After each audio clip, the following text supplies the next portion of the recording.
ஹலோ மக்களே, கினிகண்ட டெவலப்மெண்ட் நான்முதலோட அசஸ்மெண்ட் ஆன்சர்ஸ் தாங்க பார்க்க போகிறோம். இப்போ இருக்க செகண்ட் ஸ்டூடெண்ட்ஸ் 2024 பார்த்தீங்கன்னா IBM ஸ்கில் பில்டு இந்த வெப்சைட் மூலமாக கிட்டத்தட்ட நிறைய விதமான கோர்சஸ் ஆஃபர் பண்ணதில் இந்த வெப் டெவலப்மெண்ட் ஃபண்டமெண்டல்ஸும் ஒன்றா இருக்குது. அந்த வெப் டெவலப்மெண்ட் ஃபண்டமெண்டல்ஸில் கிட்டத்தட்ட 7 டாபிக்ஸ் வந்து இருந்ததுங்க. அதில் பார்த்தீங்கன்னா ஆல்ரெடி 2 டாபிக்கு நம்ம அசஸ்மெண்ட்டும் அண்ட் ஃபைனல் அசஸ்மெண்ட் கிட்டத்தட்ட ஆன்சர்ஸ் வந்து அப்லோட் பண்ணியாச்சு. இன்னைக்கான வீடியோவில் நம்ம பார்க்க போகிறது 3வது டாபிக்ங்க. 3வது டாப்பிக்கில் அப்படி என்னதான் இருக்குன்னு பார்த்தீங்கன்னா இன்ட்ரடக்ஷன் HTML, அதாவது HTML அண்ட் CSS வந்து இன்ட்ரடக்ஷன் பண்ணுறது.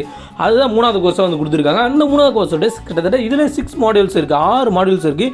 அந்த 6 மாடியூல்ஸ் அசஸ்மெண்ட் ஒரே வீடியோவில் அப்லோட் பண்ணியிருக்கேன். அதனால் கிட்டத்தட்ட நீங்கள் வந்து ஓட்டி பார்க்கணும்னா கிடைக்கும்னா கீழே டிஸ்கிரிப்ஷன் போனீங்கன்னா ஒவ்வொரு மாடியூலுக்கான டைமிங் நான் செட் பண்ணி வச்சிருக்கேன். அதை கிளிக் பண்ணிங்கன்னா அந்த டைமிங்கில் போய்டும் நீங்கள் வந்து பார்த்து ஆன்சர் பண்ணிக்கலாம். இது போல் நிறைய வீடியோஸ் வந்து நான்முதல் சம்பந்தப்பட்ட வீடியோஸ், நிறைய கோர்ஸுக்கு அசஸ்மெண்ட் ஆன்சர் வீடியோஸ்லாம் நம்ம சேனல் அதுக்கப்புறமா வந்து கொண்டே இருக்கும். அதெல்லாம் நம்ம சேனல் சப்ஸ்கிரைப் பண்ணாமல் இருக்காமல் சப்ஸ்கிரைப் பண்ணி வச்சுங்க. அடுத்த வீடியோவில் இதுக்கான ஃபைனல் அசஸ்மெண்ட்டுக்கு ஆன்சர்ஸை பார்க்கலாம்.